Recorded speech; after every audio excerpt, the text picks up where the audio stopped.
to fight against Selendis. How do you explain Raynor's small band fighting against the fleet of the Executor and whooping her? Suspension of disbelief. He's that good. I'll believe it. Thank you.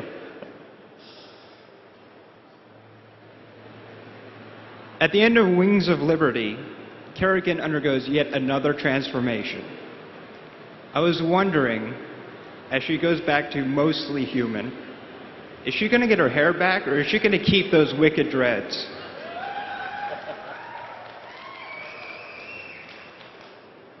And that is an unanswerable question at this time. We're going to keep you on the hook. But aren't they hot looking? Kinda? Is that wrong? Is it wrong that she's cute with those alien dreads? Is that it? Oh, fine. She'll probably keep that haircut for at least a little bit. Thank you very much. Hi. So in Wings of Liberty, you introduced the new character, Dr. Narad. And a lot of people online have noticed that his name is Duran spelled backwards. I just wanted to know, is that intentional? Who would do that? That's crazy. Crazy talk. And it's Naut. Hi. So Dr. that's all you're going to give me? What's that? Is that all you're going to give me? Just... Oh yeah, that's it. Thank you. Thanks.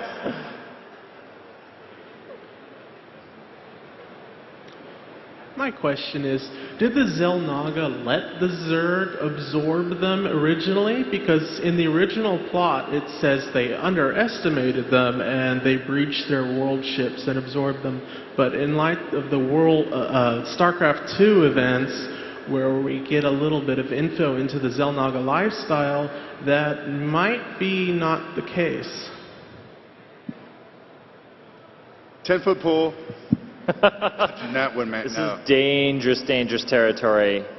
I feel terrible. I feel like a broken record, but I have to say, all will be revealed. Right. There is a coherent story there. There really is, I swear.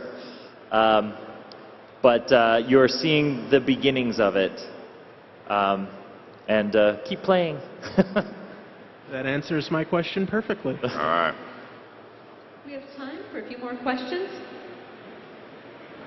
Hello. I'd first like to say thank you for making a fabulous game. My question is to do with the Starcraft novels. How much leeway do you give the authors to expand the Starcraft universe? Particularly on, I would say 90-something% of our novels, we outline almost every story we do these days as a team. And then we kind of, well, sometimes if we have the hook beforehand, like, hey, let's do a story about Mirahan, you know. We'll discuss it, we'll outline it as a group. We have a series of fiction developers on our creative development team that we work with to kind of, develop ancillary fiction. Usually we'll have a writer in mind. If we have a writer in mind for a project up front, we'll kind of fly them out to the office and have them sit with us for a day and kind of walk them through the concept so that they can kind of own, the construction of the thing as well. But in terms of authors just kind of going for it and developing vast tracts of the universe, we're usually not real comfortable with that unless it's really ambient, and just kind of like, kind of more of a vibe thing. Like, that's gravy. You got a hook, run with it. But when it gets into like really specific kinds of important locations or races or like the mythology of all this stuff, we're very, very particular, and usually kind of plan everything as a group at our shop up front.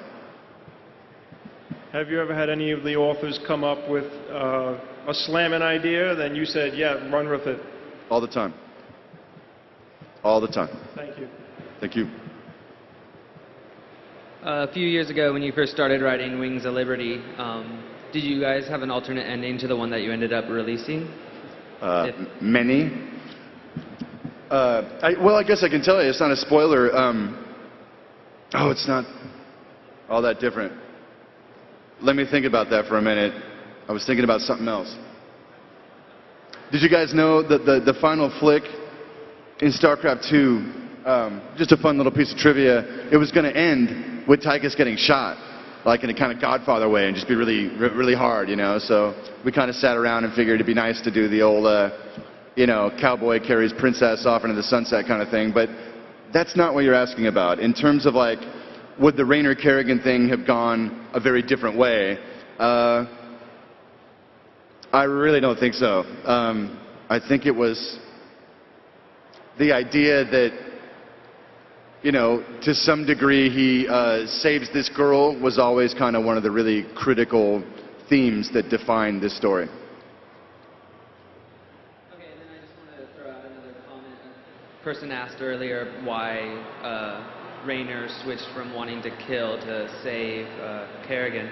Was that also in the Zeratul missions, it's discovered that she has to live to save everyone. But yeah. You're asking was his decision? You were throwing out another motivation. Yes, yes, absolutely. No, he's aware that she's very important to the future of all life. But I mean, I think, you know, as strange as it is to say, I think Jim is driven more by a very deep personal connection with Sarah. By love. But yes, the idea of all the life in the universe continuing to exist is also quite good.